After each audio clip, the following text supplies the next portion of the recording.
Oh, girl, that goes to show you, like, you. I ain't gonna bitch. I ain't gonna get you crying now, but I have to give you a run.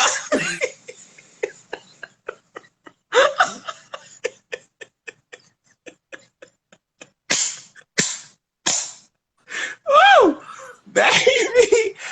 When I tell you, you are a breath of fresh air. Like you, I see your show. This is your show. I see you doing everything. All right, I'm not going to. You know what? Where's my? Keep talking. Keep talking. I see you like he said, like you are a pillar.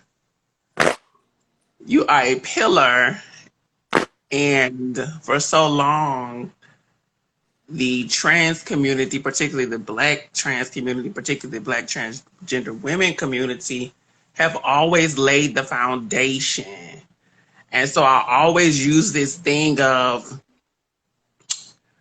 I use the analogy of that when you think about the totem pole and you think about the hierarchy of the existence of humanness. And when you bring it all the way down and break it all the way down to the Black experience. And when you break it all the way down to the Black LGBT experience, the transgender experience for Black women have always been in the foundation. And that is that thing that's in the dark. That is that thing that's in the dirt. That is that thing that's holding everybody else up.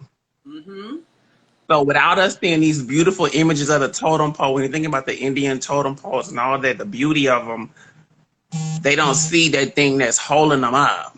And that's that foundation. And for so long, we have been there, but we haven't been seen. But everybody else have been seen. Now it's time that the awakening is happening and we're getting all our roses. And it makes us uncomfortable. It makes me uncomfortable because I've been doing the work for so long without being shined the light on, to where when now people are shining the light on, I'm like, don't do that to me.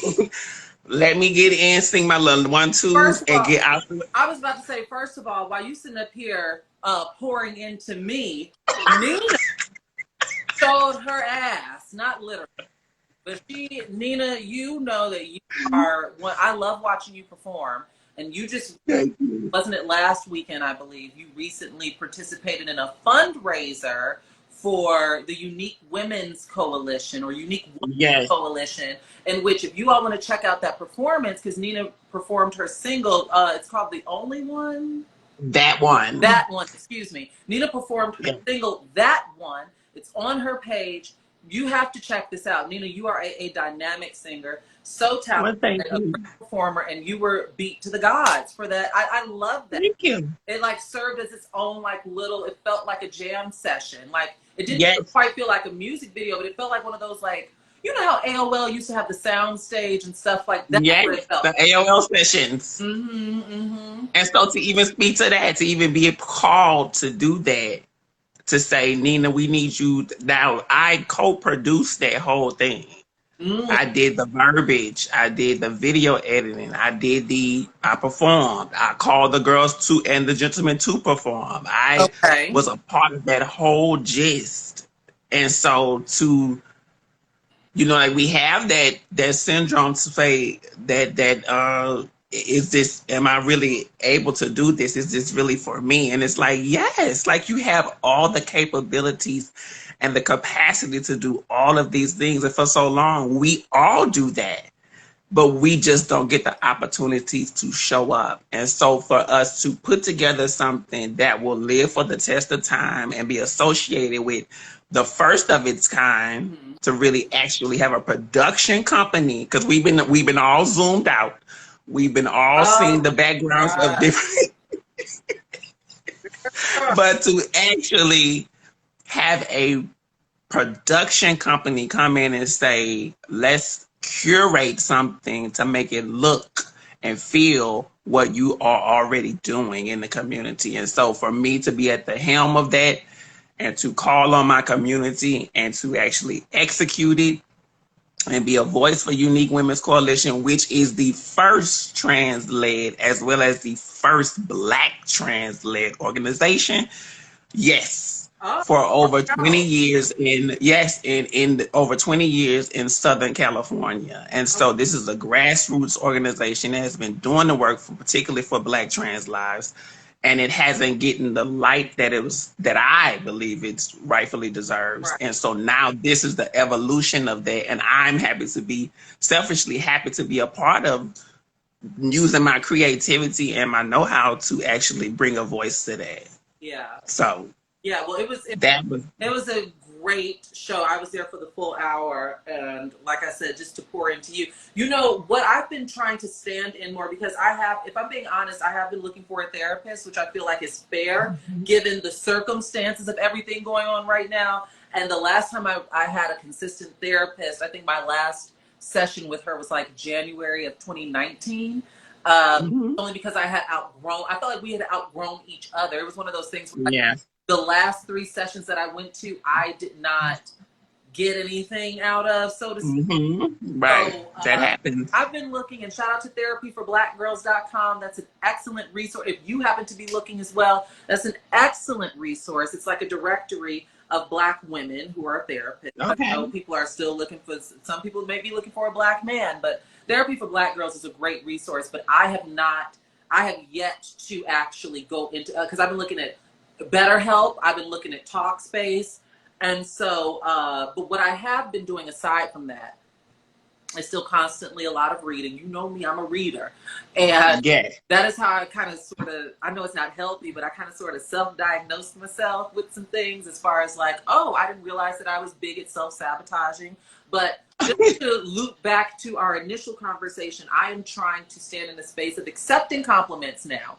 Because damn it, I deserve them. And I've always had, like, especially for the majority of my adult life, I've had issues accepting compliments. Even when Brian on the last hour was kind of pouring into me, I felt myself feel this urge to kind of like hush him up. Oh, I yeah. was like, no, Shar, listen, because when people pour into you, you deserve to be poured into as well. Woo! Beat sis. And let Brian say what he has to say. Shar, it is the God moments. It is the God moments that whoever believes that you know that we did not create ourselves, it is a God moment that people are seeing the trueness of you.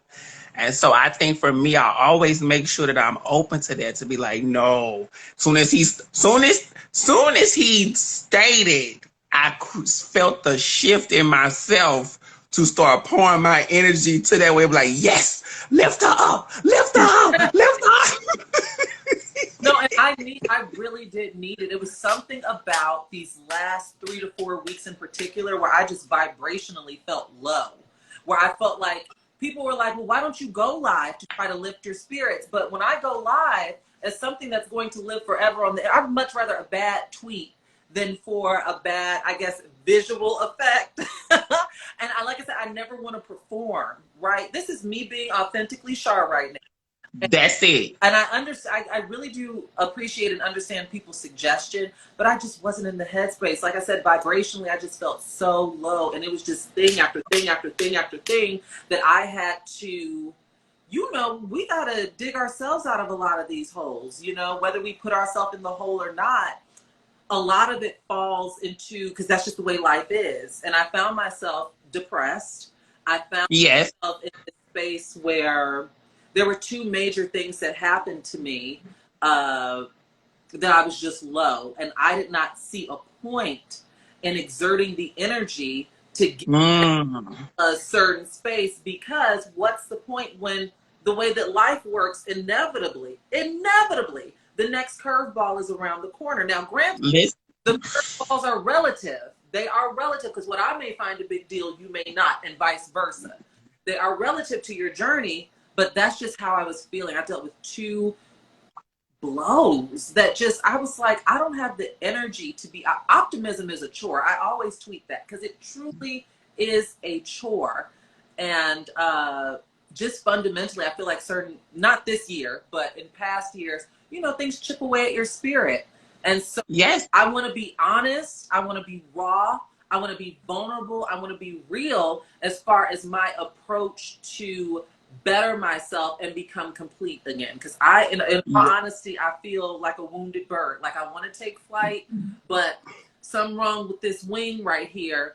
And yes, I stand in that space with you. And I've always recognized that I am an emotional person because I feel everything, and I know that fuels me. And I think what triggered me was that I got to a point to where I couldn't even remember all the names of the fallen. Oh my God. To where I'm like, I was like, yo, it has gotten to a point to where I can't even, 5 I can remember. Like I'm making space for 5. Mm-hmm. Even in that space, I'm making space for 5 individuals who probably were huge in their own communities and their own lived experience. I'm making space in my privilege to say, I can remember 5 off top. But now it's 23. Not even altogether in anti-Blackness and altogether in the Black space to recognize all the people who are the injustices. It's just in my own sector, in my lived experience, that 23, that I can't even remember my social security number off top, to where I have to now be I have to now gauge how I have 23 individuals, but then I still have to send an email. But then I still have to get on Zoom. But then I still have to talk to people who have an ego. So, that's the thing that I feel like a lot of people just don't realize, because it goes beyond transness for me, right? Everybody's got something. That's what Robin Roberts says, and that's what she titled her book. Everybody's got something, but we as Black trans women are, of course, dealing with multiple intersections, and also with multiple intersections comes multiple intersections of oppression as well. I feel like that is something that, like, I wasn't even able to post. And like I said in my last live, I tip my hat to my sisters who are out there, who are able to, I guess, kind of divorce their feelings from fact in times like that. Because I am not one of them. Typically I am, because, I come from a hard news background, Channel 7. But when it comes to it, feels incredibly personal. I think that's the issue. It feels incredibly personal. And so it was overwhelming. It still is overwhelming. I'm speaking past tense, and I'm still recovering from the overarching feeling of 2020, which is every day is a gift, but also every day comes a different headline, and you never know. And that's a reality of our entire life, right? You never know what you're going to get when you open your eyes in the morning, but it's something especially insidious about 20, where it's like, when I roll over, and if I have the strength to have my devotional, because I used to do it every morning. Some mornings I don't have the strength, if I'm being honest. Some mornings I don't have the strength, and it may sound like I lack discipline, and maybe I do. But some mornings I don't have the strength to center myself. Like, I just want to shower and make me some breakfast, toast 2 scrambled eggs, grits, and get my day started. And sometimes that throws me off kilter, but what I say is, you never know. When I roll over and I crack open my laptop or I unlock my phone, you just never know the headline that's going to greet you. And 2020 has whooped my ass in that. And I feel like you said, like we were talking about, those intersections. We are at the intersections of womanhood, Blackness, transness, and other things when we get to the nuances of who Nina is and who Shar is. And it's a lot. I was just playing Meg the Stallion, joking, playing Savage, but even what Meg is going through has not only disgusted, but also affected me as a Black woman, because it's reiterating what I already know. It's reiterating what I already know to be true, and no one's proving me different. Everybody's taking to their platforms. Everybody's joking in June. But in July, we're right back to life before June, as far as the blatant misogynoir of it all. And so, what baffles me, Shar. This is what baffles me. That even in your understanding or skewed understanding of what you deem yourself in connection with women, particularly Black women, if the masses find out that it is true that you did intentionally or unintentionally shot this woman, what was in your mental to say that I have a right to do this?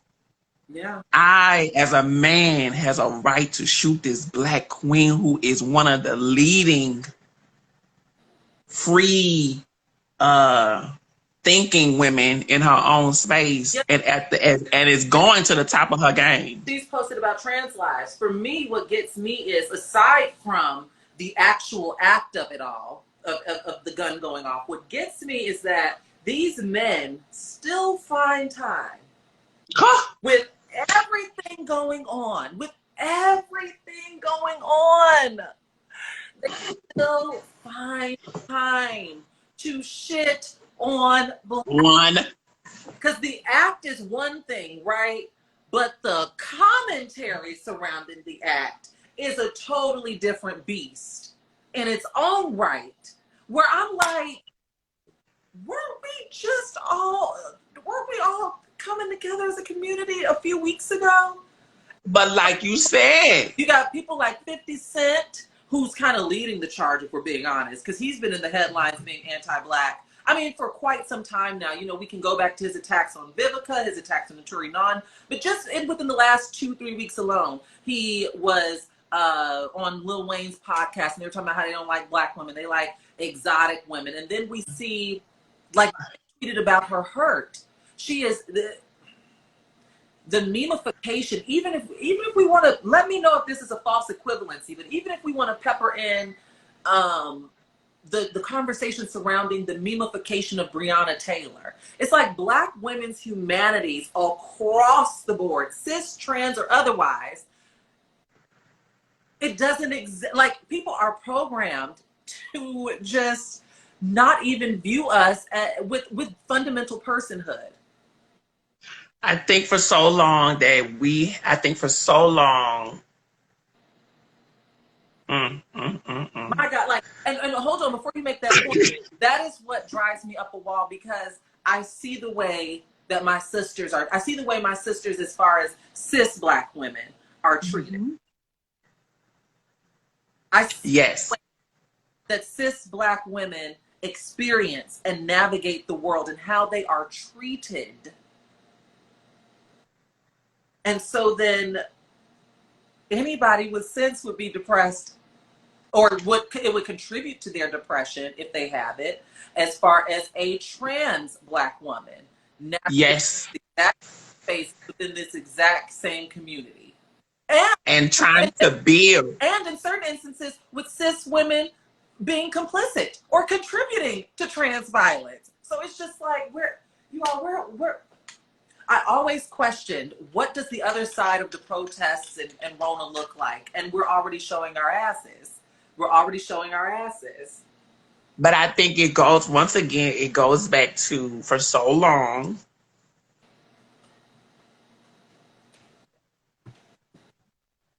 we have been having to assimilate into a machine that was already presented. Mm-hmm. In 2020, I now realize for me that I am no longer assimilating into that machine, because I'm not going to get in the machine and work out the kinks. No, the machine is malfunctioning. Exactly. It is no longer. It's getting destroyed. And so there's a space of a level of freedom to where you can call a spade a spade.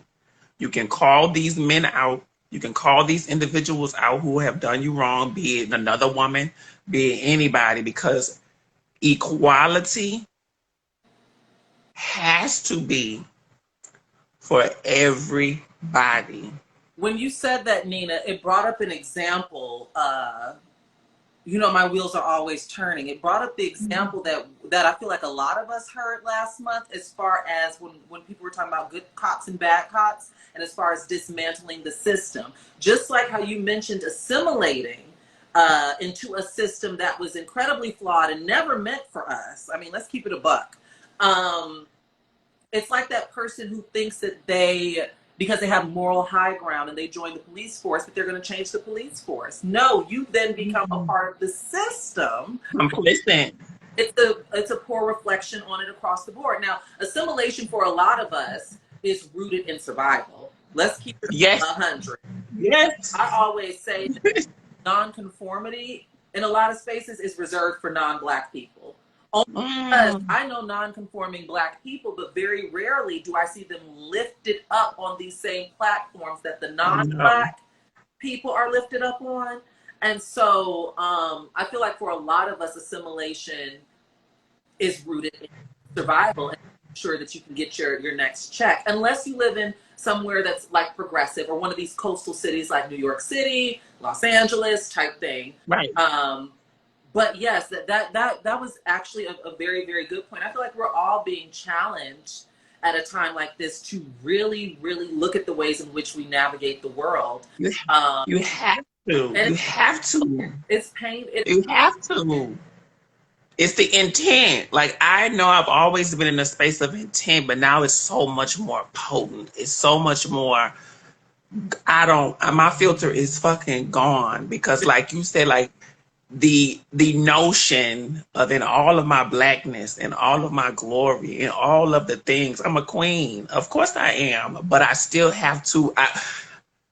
What I got from that on your last hour is that for my protection, I have to dim my light. Elaborate on that. Elaborate, Nina. You can't drop a bomb like that and back off. In what? Because I always recognize that people are attracted to me. Everybody. Not even particularly, because I'm a woman, because I have been blessed with gifts from my mother and father and God, and I just make sure I keep on the upkeep, that those men are supposed to be attracted to me. But because of my safety, I then have to dim my light in those spaces when a dude will come up to me. When I see a group of some of my cis sisters noticing that this fine dude in this space is gearing my way, and I have to shun him and play like I'm not. That move again. I miss you much.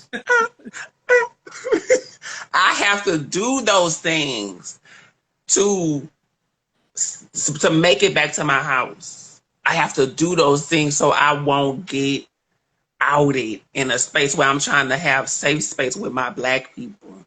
What triggered me to go in deeper into that is that I was in my space, which is my neighborhood in Leimert, do my walks like I always do, just to go outside.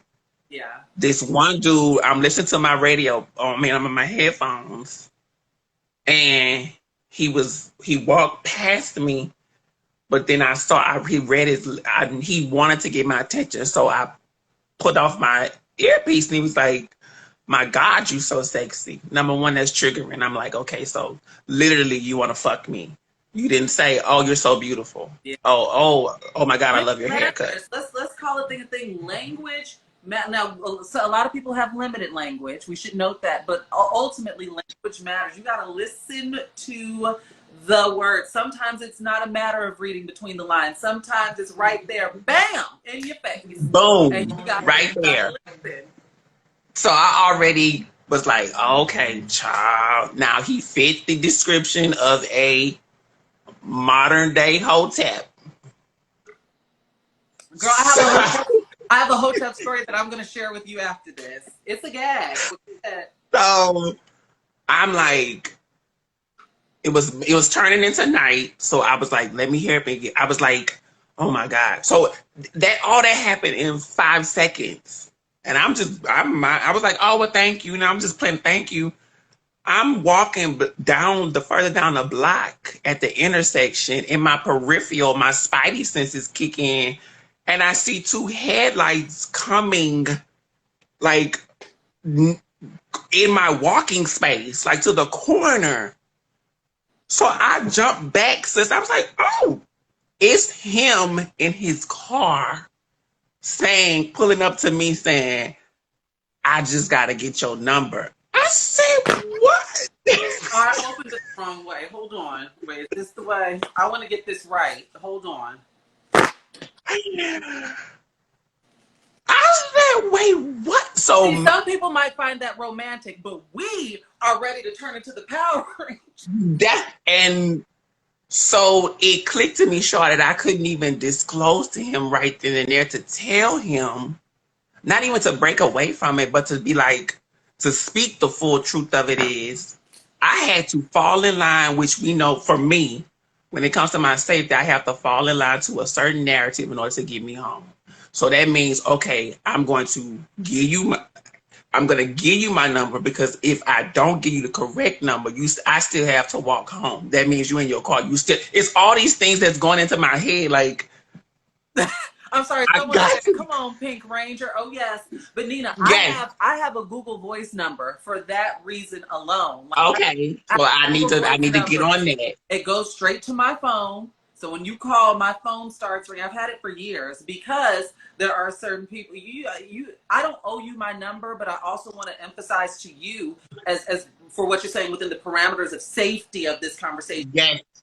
We don't owe anyone our stories either. No. Especially in an instance like that. Like I always say, a man buys me a drink at a bar, I don't have to be like, thanks. Oh, by the way, I'm like, no, I don't owe you that. You know what I'm saying? No. That comes with us at a certain point in time of we're deeming if each other are worthy enough to eat. Because a lot of these people, it's a revolving door. It's like Macy's. You in, you're out, But yeah, go ahead. And then you have the complexity of it is that some have never been in contact with a person who doesn't give them what they want right off the bat. I was that woman for him. And so it was a challenge, which means it increased his intrigue about me. So that leads that up to say. Sometimes no is just no. Like no is not an invitation for you to try harder. Even harder. And I think that's what it gives for us as a community to have to navigate. Yes. And so fast forward, I had forgot because it was later that night, but then they didn't call. So I didn't know who this person was. And I was like, fuck. So like you said, during that week of feeling so low, I did not want to have to go through this fucking spiel of disclosures, blah blah blah, and have you sit up here and try to justify why you wouldn't want to be in my presence anymore. And I'm like, but you almost killed me trying to be in my presence. So I'm building the anxiety of having when this person, because I'm the person that I always live in my truth and I always learn from these teachable moments, and it always pushes me to say, well, you know what? This has to happen for it, because it builds up your space to speak your truth, even if it's uncomfortable and even if it builds you up. It gives you that thing of saying, no, I could tell him, and I could visually and verbally express to him why he might hold certain biases, and not hold him to that because that's just his upbringing, but no, not to take nothing from that. So that triggered me when y'all were talking in the last hour of saying, wow, like these people, these men that see you for everything that they're supposed to see you for. Mm-hmm. And it's just so sad that you still have to then, in certain ways, reduce your light in order for you to maintain your safety, maintain your mental, maintain your thing. Because I'm a grand girl. And when I walk in rooms, and walk in spaces, I am automatically noticed because of my energy. And I know that is a heavy thing to carry. Yeah. And so I need, like Mimi, I need security. Like B, I need security because I want to do some things, but I know I'm out here by myself when I Yeah. go to space and places. Saying much like you, I tend to take up space whether I want to or not when I enter a room. I can't help that I'm vivacious, damn it. I can't help that I got, maybe a joke or two I need to get off my chest. I can't help that. So but with that comes it goes back to the old adage. I even think that it's scripture, to whom much is given, much is required. And I feel like we shoulder a certain inherent responsibility because us Mm-hmm. existing is literal political resistance. The fact Yes. that we get up every Yes. morning and are living and breathing and navigating the world is an act of political resistance within itself. So Because all I'm saying is, so when we start to really take up space, there's a lot that comes with that.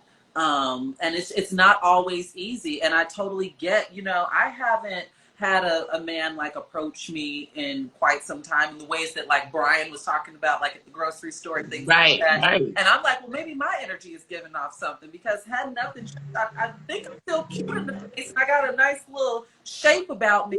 But so I feel like it's just so no nonsense. That might, but that's how I am. I don't have time. Like New York said, I need my eggs cracked, Correct. dropped. Like I don't have time to, like, to be, the clip I'm talking about. I don't have time to like, and that's not to say that I'm requiring that from every type of man I come across. No. I'm not that, No. but I just don't. I've never had someone love me out loud, and I've never had someone love me wholly. And when I say Yes. wholly, I mean in which, like I was telling Brian in the last hour, where I got to turn down dials on certain components of my identity to make him feel comfortable. And I always end up coming up with the short end of the stick every single time that happens. As I make sacrifices, and typically they make none. And I concede and turn down and mute, and typically they make none. And then, like I said, I'm a placeholder. That's all I'm doing is I'm just someone to talk to, something to do before you inevitably bounce to the next. I think for me, it's just that I fell into the trap of safety to say I can compartmentalize these type of men in my space only to my rules and regulations. But then on the flip side of that, it's closing me in to becoming jaded to all men. Girl, Because I know I'm fighting. It's hard. It is hard for me. it's hard. Baby, it is a daily practice. Like I was telling Brian in the last hour, I am struggling. It's not that I don't have empathy, but I'm certainly struggling with it. Are you kidding me? I released the last one on my lineup last month. I have no one on my team as those as those individuals that I can call to whisper sweet nothings into my ear. And You scrubbed your roster too. yes.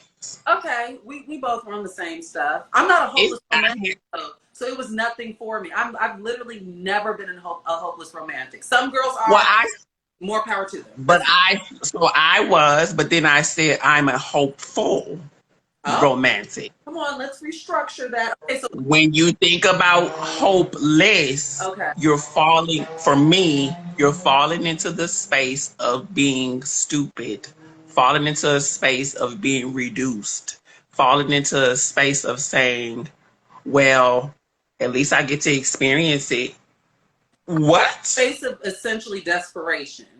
Yes. But if I'm hopeful, I am going to do the work to better me so that when that person chooses to show up in my space, I'm going to be well equipped within my own understanding of myself to be receptive to the love energy that that person would send me. And so for me, that's what I switched in that because I was like, I want to date. I want to, no, but I'm doing the work. And I feel as though it would be a cruel joke if my God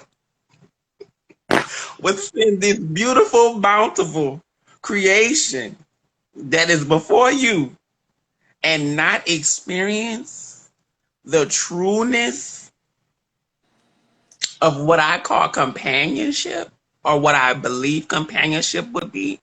If I don't get to experience that in my lifetime, that would stir me up. Yeah. Like, I feel nothing, and I think that what's really, I guess, challenging me in this time is that work has always been a Band-Aid for me, and I never realized that, right?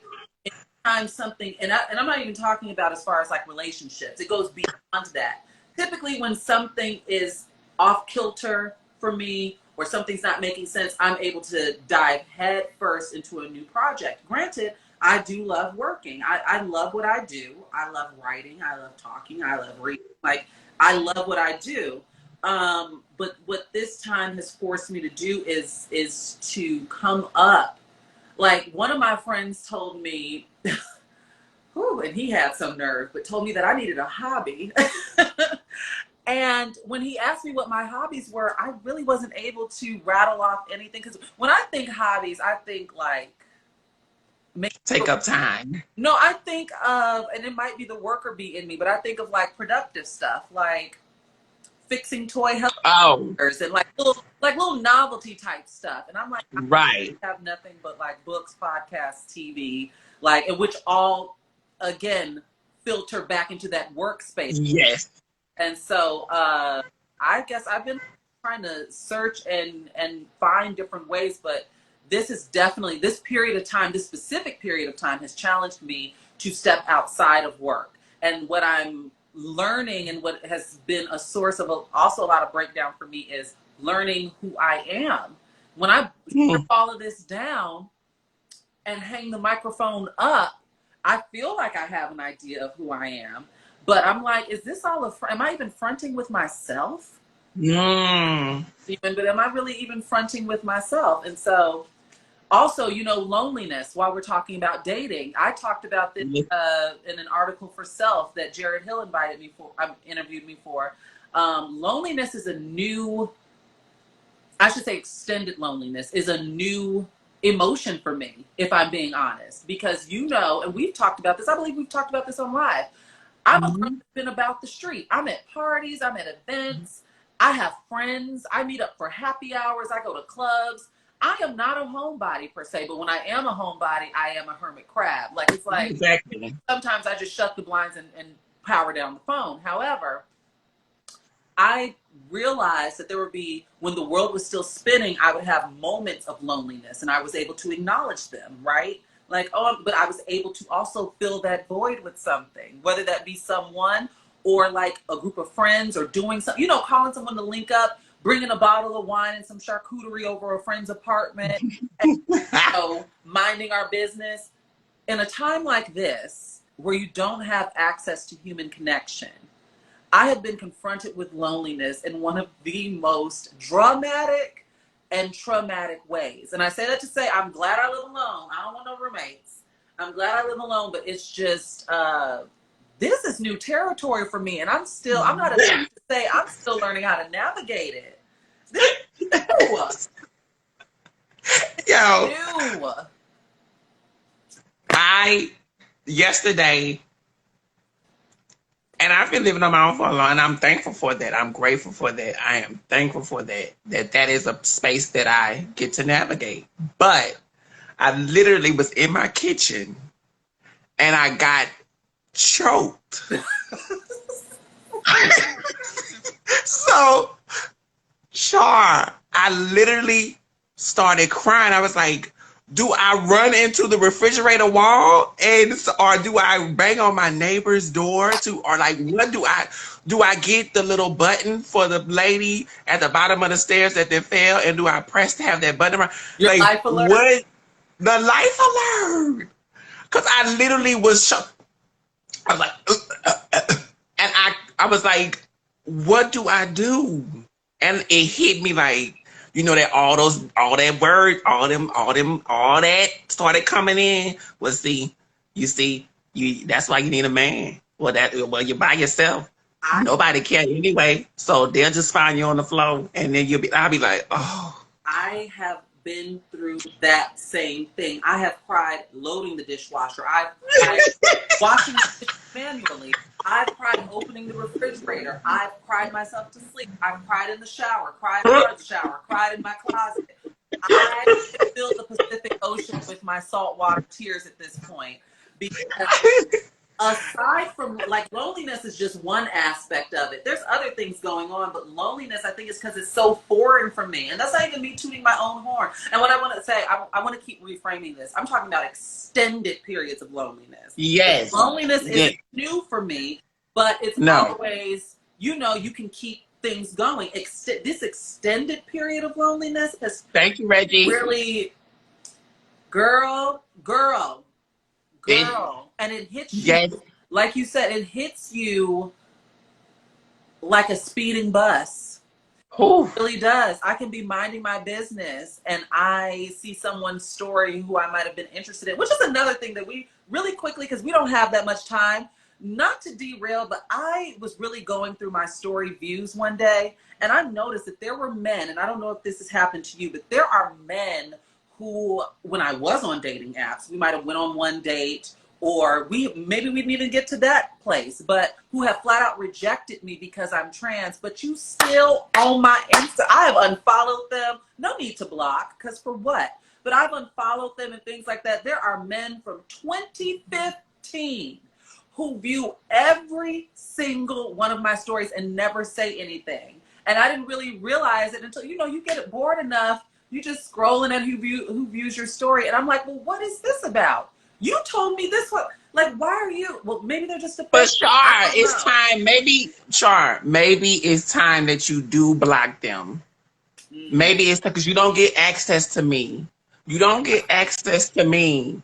You don't get to see me and do all those things that you can't talk to me. That's why I check everybody in my little following that I have. I talk to everybody that I follow. And if you don't like me responding to anything to you, then we need to call a spade and say bye. And it's particularly for those black men who love on us in the privacy of their spaces, to where you can't even say hi or bye to us publicly. No, sir. You are not allotted to my space, because while you're taking me in, you're wondering, damn, why did I treat her like that? I'm literally, it's one of the biggest mind fucks. Like, you flat out rejected me. It's at least 4 of them. I'm not going to even lie. There are at least 4 guys that I'm like, burr, and I click on their page and it says follow back. They never unfollowed me, never, like, you're still here 5 years later.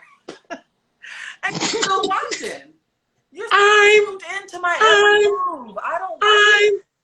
I'm still here. I don't like it. But you know what? Even in loneliness, Nina, I have found myself, and you may call it prideful, but there's nothing about me that wants to go backwards, right?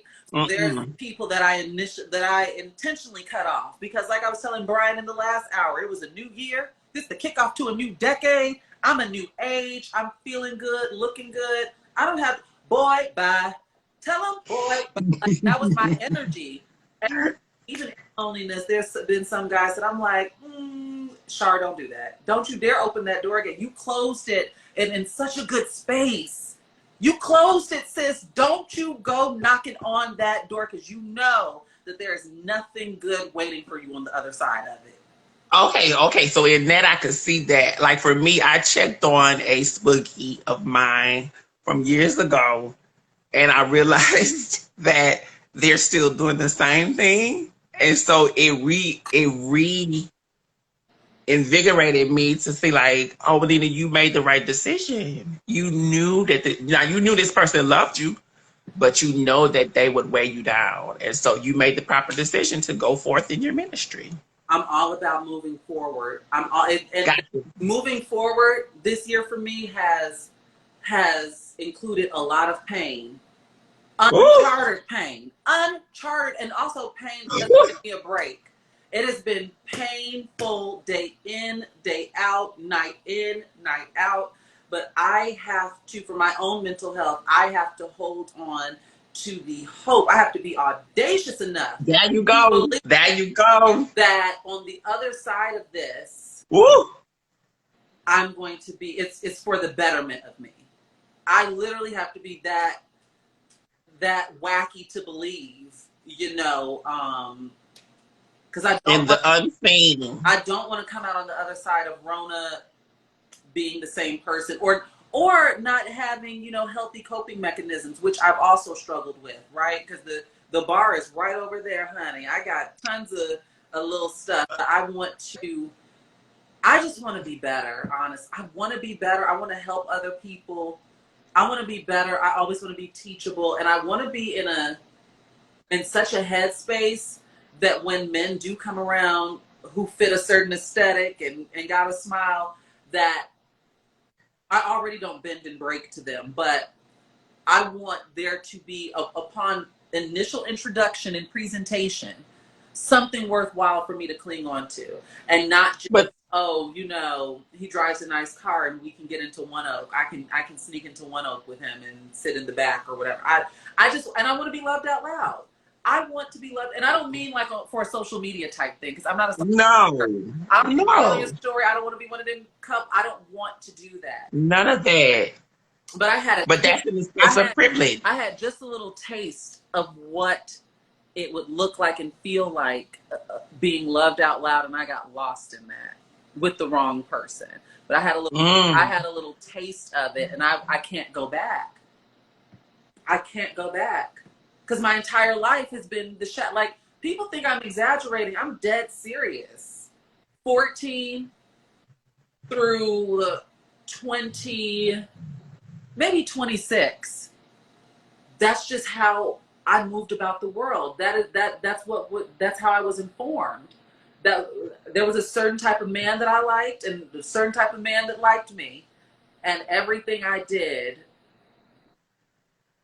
was for the unapologetic protection of him. Let me say that. Let me say that. The unapologetic protection of him. I had to grow out of that.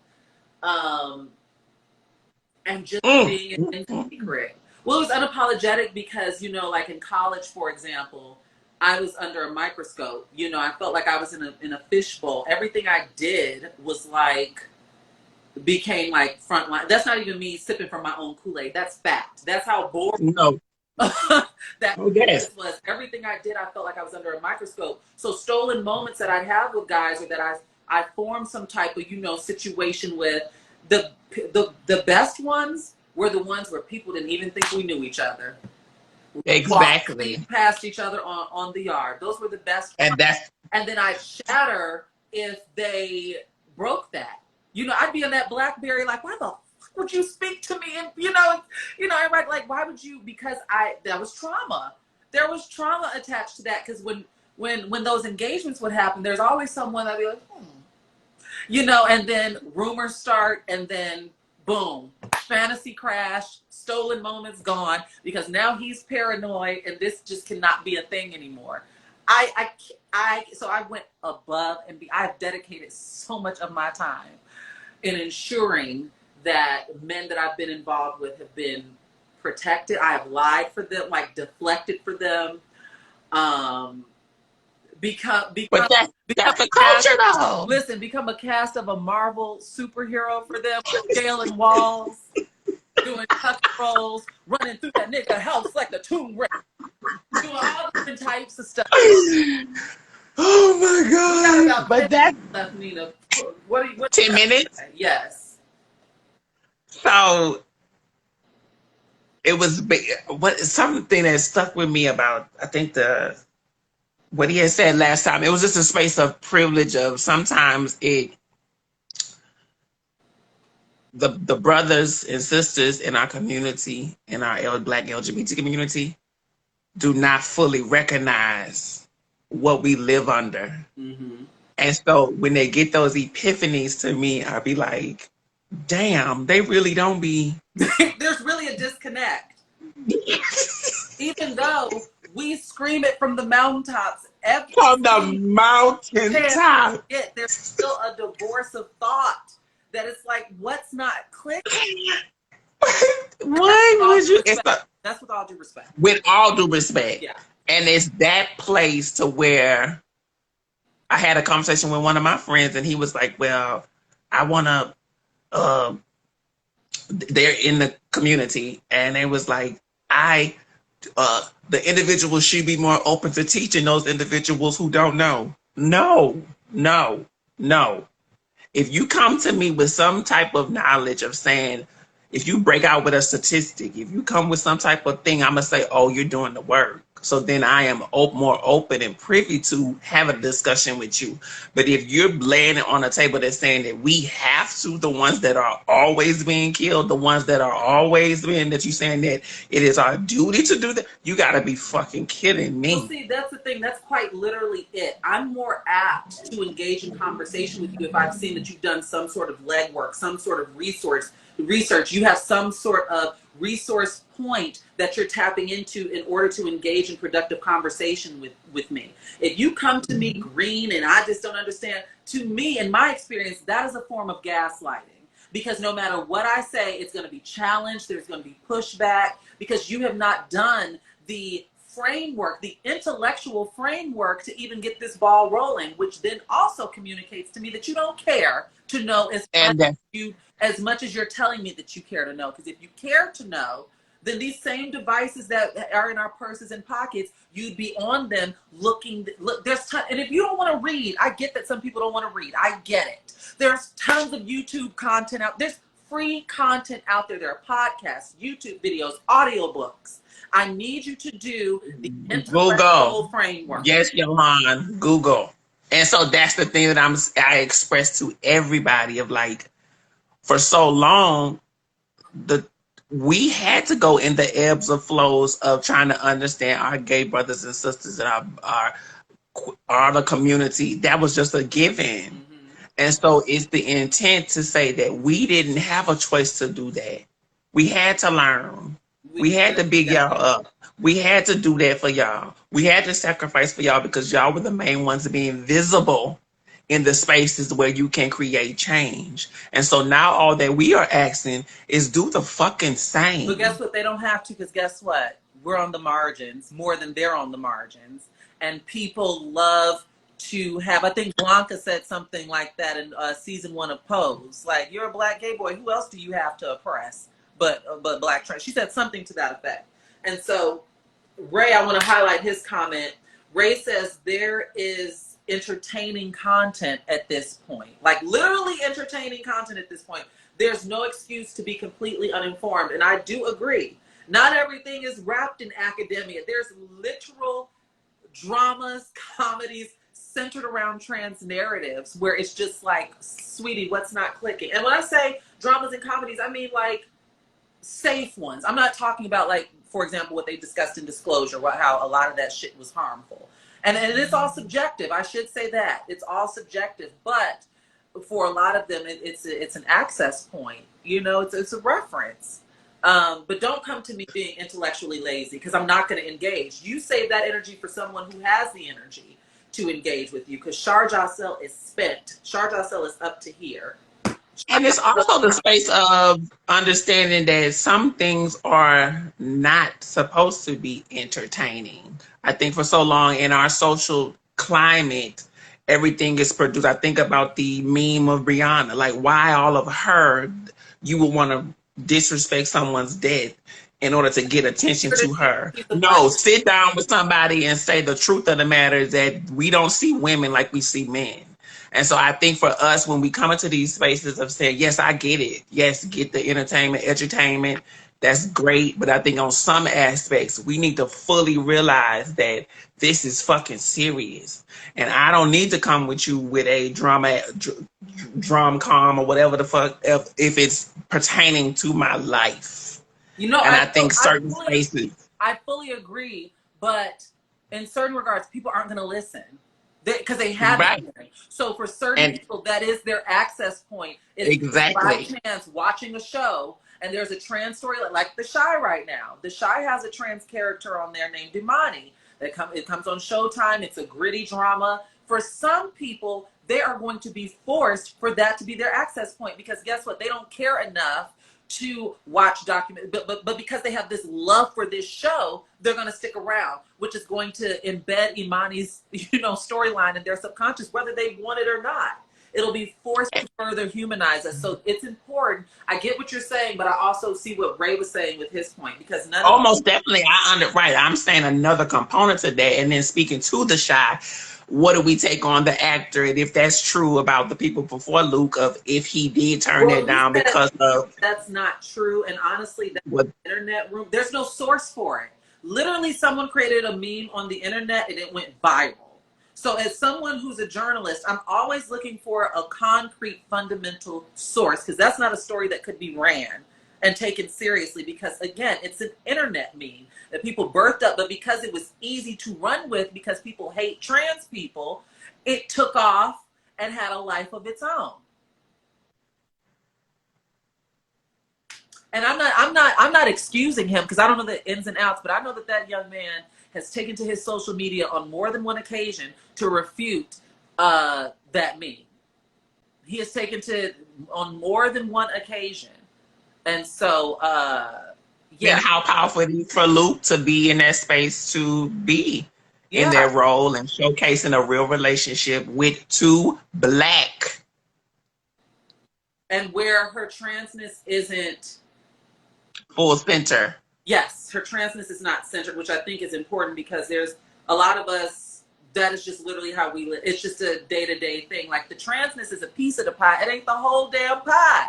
It ain't the whole pie. In media representation, can we get a break? By the way, we have just under 2 minutes left, so let's wrap this up. Any final thoughts? I've been talking for 3 hours. A bitch gotta have some. Well, and we miss you, and I would be remiss if I didn't ask you to get on live more selfishly because I like to see my sister. By the way, CM Lee 3143. This is going to go on my IGTV, so you can find the entire thing there. All 3 hours that I did today will be available on my IGTV. They are. They are. And we love it. Like, we love it. I like, again, to pour back into you. Like, this is the catalyst. This is the next step. Like, I hopefully someone's smart enough to see that this needs to be on a bigger platform, on a bigger scale, reaching the masses as it should. But this is just the next step in your domination. Okay. Hey, I love you, sis. And yeah, we're gonna see. I love you. We're gonna see if I fill Tamara's seat for next season. We'll see where that goes. Anyway, I love it. I love it. Thank you all for joining us for this discussion. Like I said, it's gonna be all on the on my IGTV. I'm done for the day. Maybe next Sunday. Like I said, this is Sundays with Shar. Next Sunday, I'll be back. Yes. Love you, sis. Bye. I love you. Bye.